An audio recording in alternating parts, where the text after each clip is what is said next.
The museum opened in 1968. It was opened by Sir Russell Drysdale, the painter. And of course in those days, it was a big thing. We actually do have some of his prints up the back in our gallery.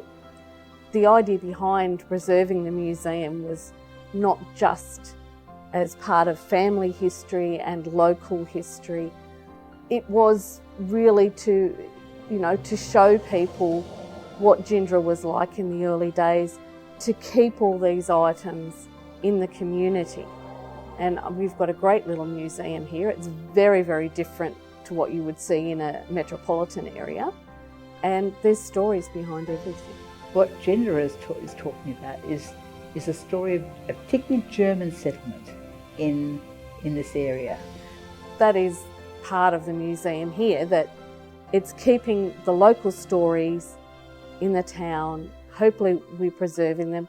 We get lots of people in here that are looking for their family history. So, there's still some German families, original ones, in the district. A lot of the names have disappeared, which is a bit sad.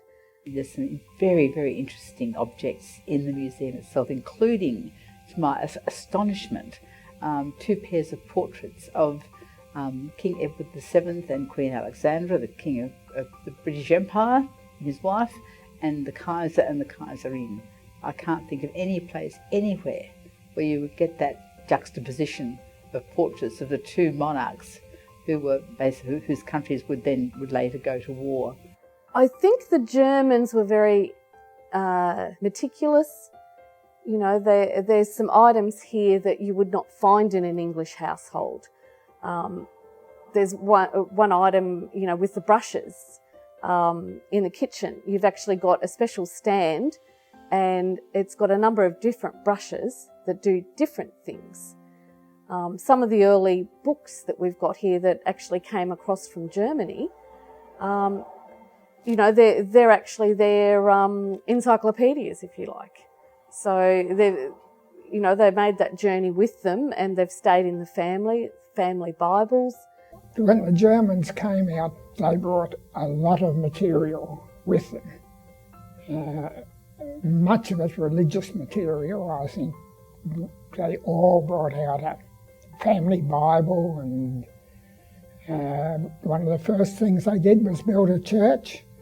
It's important to show how the Germans did assimilate, and it gives an idea of what migrants can do and how they can meld in with the society. When the museum was opened in '68, there's one cabinet at the end of the counter that has the merchandise that was still left here when it was closed. So there are the bone buttons, not the plastic ones, but actually made of bone. When you first walk in, you walk into a general store. On one side there are the groceries set out with the large biscuit tins and tea tins, large bins for bulk goods, and on the other side there is drapery with the materials.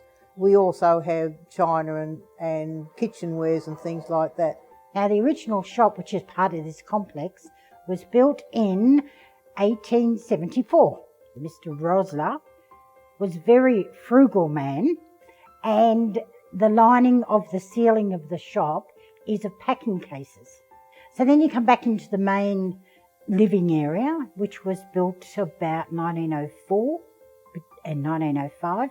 On the right-hand wing, the north wing, is a sitting room, a parlour, and down the back is the children's bedroom. On the south wing is the kitchen and the laundry with its big laundry trough in it. The store operated right up until the 1950s. Basically in those days, your store here was the hub of your community, because in the early days, you're talking about horse and cart transport. In the winter, they could not get into Albury to get their groceries and supplies. It expanded as the village of what was then called Dights Forest grew. You know, the store operated right up until the 1950s when it closed. Obviously, you know, things had changed. It was easier for people to drive into Albury to get their groceries. The small village, you know, your butcher and your baker and everything closed because you could get all those services in town. I'm just blown away by the amount of people that come in and are just astonished by what we have.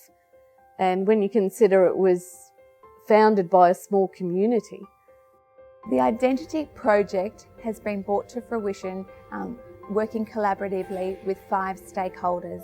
They are Museums and Galleries New South Wales with Arts New South Wales funding, Albury City, Corowa Shire Council, Greater Hume Shire Council and Murray Arts.